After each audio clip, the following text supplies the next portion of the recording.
Chronological Bible in 365 episodes. This is episode 28, beginning with Job 32. So these three men ceased answering Job because he was righteous in his own eyes. Then the wrath of Elihu, the son of Barashel, the Buzite, of the family of Ram, was aroused against Job. His wrath was aroused because he justified himself other than God. Also against his three friends his wrath was aroused, because they had found no answer, and yet had condemned Job. Now because they were years older than him, Elihu had waited to speak to Job. When Elihu saw that there was no answer in the mouth of these three men, his wrath was aroused. So Elihu, the son of Barashel, the Buzite, answered and said, I am young in years, and you are very old. Therefore I was afraid and dared not declare my opinion to you. I said, age should speak, and multitude of years should teach wisdom. And there is spirit in man, and the breath of the Almighty gives him understanding. Great men are not always wise, nor do the aged always understand justice. Therefore I say, listen to me, I also will declare my opinion. Indeed, I waited for your words. I listened to your reasonings while you searched out what to say. I paid close attention to you, and surely not one of you convinced Job or answered his words. Lest you say, we have found wisdom. God will vanquish him, not man. Now, he has not directed his words against me, so I will answer him with your words. They are dismayed and answer no more. Words escape them. And I waited because they did not speak, because they stood still and answered no more. I also will answer my part. I too will declare my opinion. For I am full of words, the spirit within me compels me. Indeed, my belly is like wine that has no vent. It is ready to burst, like new wineskins. I will speak that I may find relief. I must open my lips and answer. Let me not, I pray, show partiality to anyone, nor let me flatter any man. For I do not know how to flatter, else my Maker would soon take me away. But please, Job, hear my speech, and listen to all my words. Now I open my mouth, my tongue speaks in my mouth. My words come from my upright heart. My lips utter pure knowledge. The Spirit of God has made me, and the breath of the Almighty gives me life. If you can answer me, set your words in order before me. Take your stand. Truly I am, as your spokesman before God. I also have been formed out of a clay. Surely no fear of me will terrify you, nor will my hand be heavy on you. Surely you have spoken in my hearing, and I have heard the sound of your words, saying, I am pure, without transgression. I am innocent, and there is no iniquity in me. Yet he finds occasions against me. He counts me as his enemy. He puts my feet in the stocks. He watches all my paths. Look, in this you are not righteous. I will answer you, for God is greater than man. Why do you contend with him? For he does not give on accounting of any of his words. For God may speak in one way or in another, yet man does not perceive it. In a dream, in a vision of the night, when deep sleep falls upon men, while slumbering on their beds, then he opens the ears of men and seals their instruction, in order to turn man from his deed and conceal pride from man. He keeps back his soul from the pit and his life from perishing by the sword. Man is also chastened with pain on his bed, and with strong pain in many of his bones. So that this life abhors bread, and his soul succulent food. His flesh wastes away from sight, and his bones stick out which once were not seen.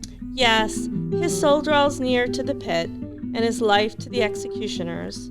If there is a messenger for him, a mediator, one among 1,000, to show man his uprightness, then he is gracious to him, and he says, deliver him from going down to the pit. I have found a ransom. His flesh shall be young like a child's. He shall return to the days of his youth. He shall pray to God, and he will delight in him. He shall see his faith with joy, and he restores to man his righteousness. Then he looks at men and says, I have sinned and perverted what was right, and it did not profit me. He'll redeem his soul from going down to the pit, and his life shall see the light.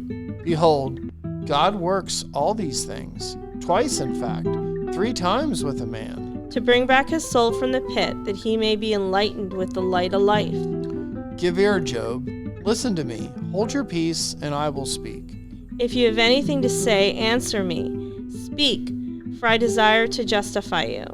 If not, listen to me. Hold your peace, and I will teach you wisdom. Elihu further answered and said, Hear my words, you wise men. Give ear to me, you who have knowledge. For the ear tests words as the palate tastes food. Let us choose justice for ourselves. Let us know among ourselves what is good. For Job had said, I am righteous, but God has taken away my justice. Should I lie concerning my right? My wound is incurable, though I am without transgression. What man is like Job, who drinks scorn like water? Who goes in company with the workers of iniquity, and walks with wicked men? For he has said it profits a man nothing that he should delight in God.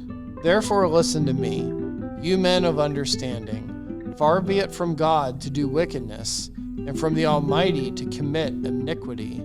For he repays man according to his work, and makes man to find a reward according to his way. Surely God will never do wickedly, nor will the Almighty pervert justice. For he gave him a charge over the earth, or who appointed him over the whole world? If he should set his heart on it, if he should gather to himself his spirit and his breath, all flesh would perish together, and man would return to dust. If you have understanding, hear this. Listen to the sound of my words. Should one who hates justice govern? Will you condemn him who is the most just?